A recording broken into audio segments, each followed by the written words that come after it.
저는 공동투자로 총 9개월이 안 되는 시간에 공장을 개발해서 팔았습니다. 그래서 약 2억 원 정도의 수익을 얻을 수 있었고요. 이 사례를 세금을 줄이기 위해서 저희는 익명조합 계약서라는 것을 활용을 했습니다. 익명조합 계약서를 통해서 법인들 간의 거래를 통해서 법인세만 내는 것으로 세팅을 했었고요.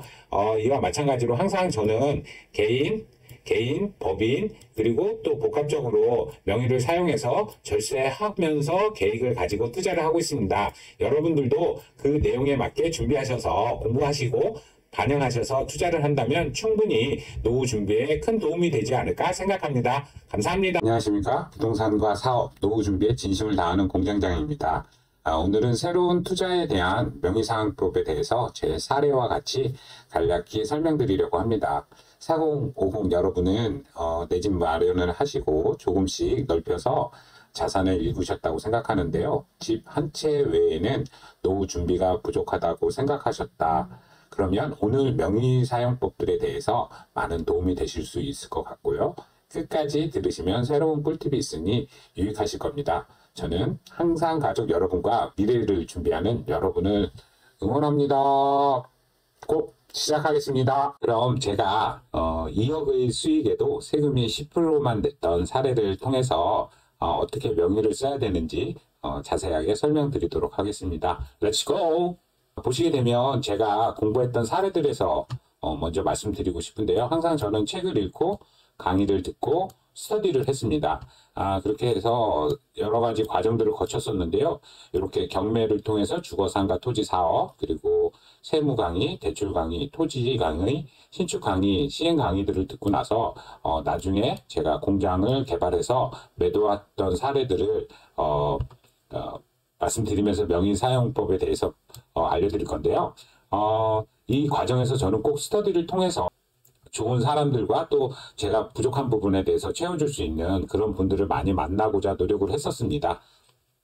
간단히 요약하자면 주거상품은 거주용 명의는 개인 명의를 사용하시는 게 좋고요. 투자용 명의는 개인 매매 사업자, 그리고 이렇게 된 경우에는 반드시 84제곱 이하여야만 혜택을 보시기가 좋고요. 세금 같은 경우에는 거주하는 것은 비과세 세팅을 하면서 일시적 1가구 2주택을 하시고요. 어쩔 수 없이 나는 계속 해야겠다라는 경우에는 다주택자에서 일반 매매사업자로 세팅을 하시면서 진행하시면 되겠습니다. 꼭 세금은 마지막에 종합소득세 신고를 하셔야 되는 거 잊지 마시고요. 상가나 오피스텔 같은 수익형 상품은 현금 흐름용이 주로 되고 있는데요. 법인이 압도적으로 유리합니다. 특히 개인 소득이 높으신 분들에게는 나중에 종합소득세로 합산되기 때문에 법인을 통해서 또 다른 나에게 일을 시키는 것이 좋다고 할 수 있습니다. 특히 상가 같은 경우는 세금 계산서도 끊어줘야 되고, 또 오피스텔 같은 경우에는 주거로 가면 안 되겠죠. 사업용으로 해야 되는 사례가 있고요. 다음에 세금은 법인세만 납입하면 되는데 간략히 2억 미만은 이익에 2억 미만 이상부터는 2억입니다. 예를 들어서 2억 2천만 원이면 2억에 대해서 10% 2천만 원만 내고요. 그 초과한 2천만 원에 20%, 그러니까 400만 원만 내면 되는 것이죠. 뭐 200억이 넘고 500억이 넘지 않기 때문에 우리 같은 사람들은 10%다라고 생각하면 될 것 같고요. 여기는 세무사무실에서 해주는 법인세 신고, 기장의 의무가 있습니다. 토지나 건물들은 비도시에 전답을 살 경우엔 농지증이 필요하기 때문에 꼭 개인 명의로 쓰실 수밖에 없는데요. 이따가 좋은 팁이 나옵니다. 그리고 도시에 주상공록이라고 하죠. 주거, 상업지, 공업지, 녹지, 이럴 경우에는 법인으로 할 수도 있고요. 신축공무법은 복합적인 명의를 사용하게 됩니다. 이거 나중에 더 기회가 있다면 설명을 드리겠습니다. 세금은 명의에 따라서 뭐 개인 양도세나 법인세가 나올 수 있겠죠. 소규모 개발하는 경우는 오늘 제가 드릴 예인데요. 공장 개발을 할 때는 토지가 전답인 경우 일단 허가 조건부로 허가하고 법인 매입을 하는 걸 추천드리고요. 계약 당시에는 개인이 될 수밖에 없겠죠.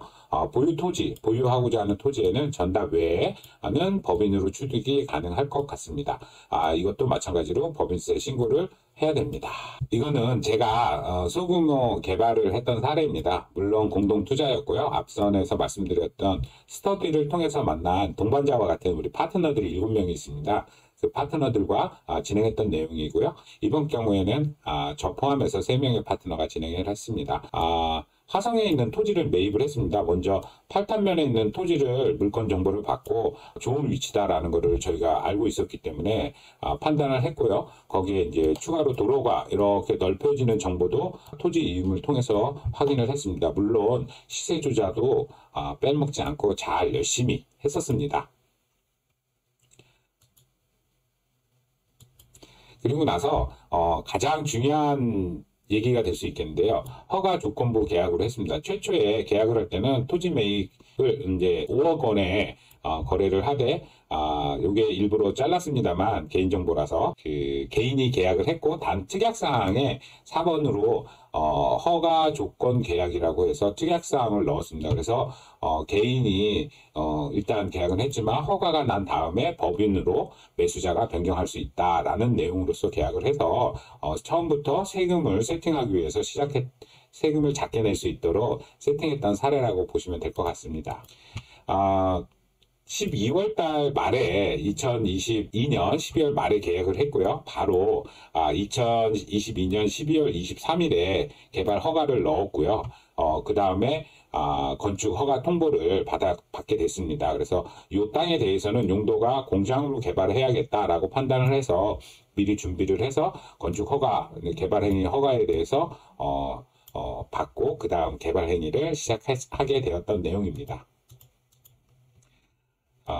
그 다음에는 이제 시공을 하게 되어 있죠. 시공은 종합건축회사 이제 면적 때문에 요즘에는 관계 법령에 의해서 종합건축회사가 이렇게 멋들어진 공장을 지었고요. 이 토지 위에 완성되기 직전의 공장이지만 이렇게 아스팔트, 아스콘 처리 공장을 멋들어지게 지어서 매도를 하게 되었습니다. 이거는 저희가 그 총 공동투자 토지 계약에서 개발 후 잔금까지 받는데 총 9개월이 걸렸던 사례고요. 아주 단타라고 할 수 있고요. 여기 화성시 8탄만에 저희가 매도한 가격은 12억 6,500만 원입니다. 그래서 저희가 토지를 구매할 때는 5억 원에 구매를 했지만 공장 허가, 그 다음에 시공, 그 다음에 여러 가지 경비들을 놓고 매도한 것은 2억 6,500만 원이 되겠습니다. 그래서 이렇게 잔금은 8월까지라고 했었는데 실제로는 8월 훨씬 이전에 공사가 완료가 되어서 금액을 받았고 요거는 최종 계약하던 사인이고 그 다음에 여러 가지 상황이 있을 수 있습니다.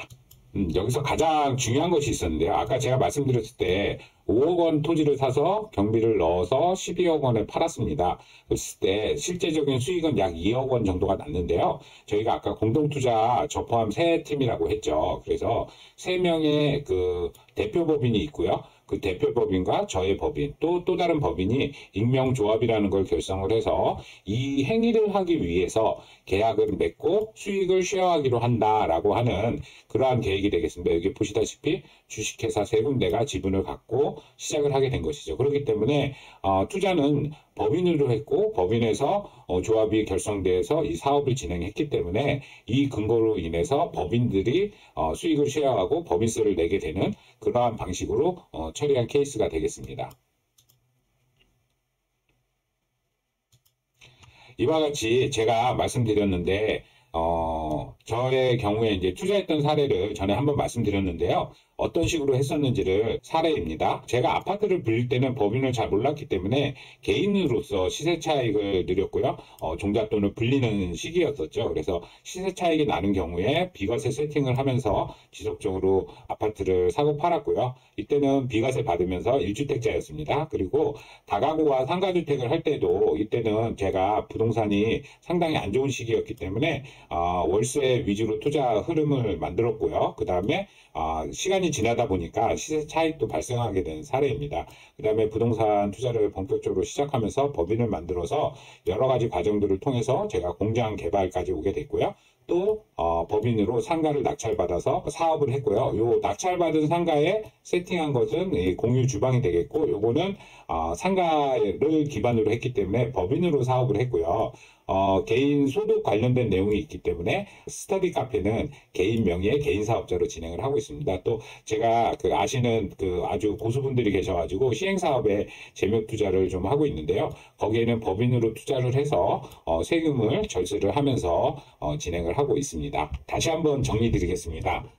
본인이 사는 주거 상품에는 개인 명의가 맞습니다. 상가나 오피스텔 같은 수익법인에는 현금 흐름에는 법인이 가장 맞고요. 토지나 건물은 약간의 섞어서 활용을 할 필요가 있습니다. 그렇지만 결론적으로 토지 건물도 개인보다는 법인이 훨씬 좋다라고 아시면 될 것 같고요. 여러 가지 방법을 통해서 법인으로 명의를 가져와서 또 법인을 상속을 할 수도 있는 거니까요. 다만 법인을 상속하는 경우에는 상속세 부담이 많이 더 커질 수 있다라고 생각들 하시는데요. 여기에도 합법적인 여러 가지 방법들이 있으니까 차근히 나중에 시간이 되면 설명드릴 수 있도록 하겠습니다. 신축 공구법이라는 사례도 있었고요. 소규모 개발, 제가 요즘 주로 하고 있는 것들에 대해서는요, 말씀드렸듯이 주요한 팁이 이겁니다. 토지가 전답인 경우에는 허가 조건부로 허가 후 법인이 매입을 하게 됩니다. 그렇고 보유한 다음에 법인으로 취득을 해서 개발한 후에 팔게 되면 법인세를 신고해서 납입만 하면 되는 내용이 되겠습니다.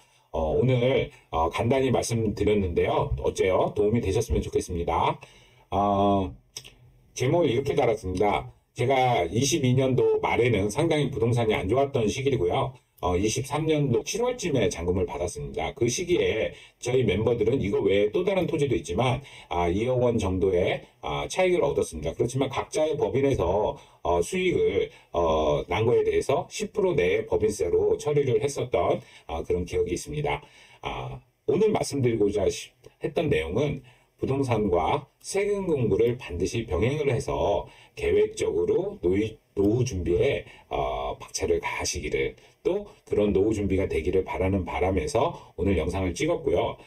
글쎄, 제가 그동안 저에 대한 말씀은 별로 말씀을 안 드렸던 것 같은데요. 저 같은 경우에는 2020년도에 부동산 전업 투자를 시작하게 됐습니다.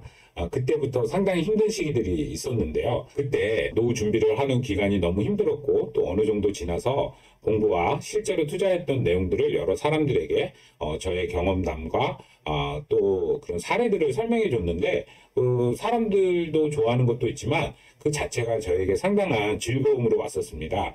그러한 즐거움들을 계속 누리고 또 저에게 기쁨이 되는 순간들에 더 많이 만들어가는 위해서 제가 유튜브를 시작하게 됐고요. 전에 차에 있었던 내용에다가 구글 폼을 남겨놨습니다. 만약 댓글이나 구글 폼을 보내주신다면 제가 정성을 들여서 여러분들의 고민이나 계획성에 대해서 제가 했었던 사례들과 상담했었던 사례들을 근거로 해서 여러분들에게 도움이 될 수 있을 것 같으니까요. 물론 무료입니다. 그러니까 마음 편히 연락 주시고요. 구독과 좋아요는 사랑입니다, 여러분. 다음에 뵙겠습니다. 안녕.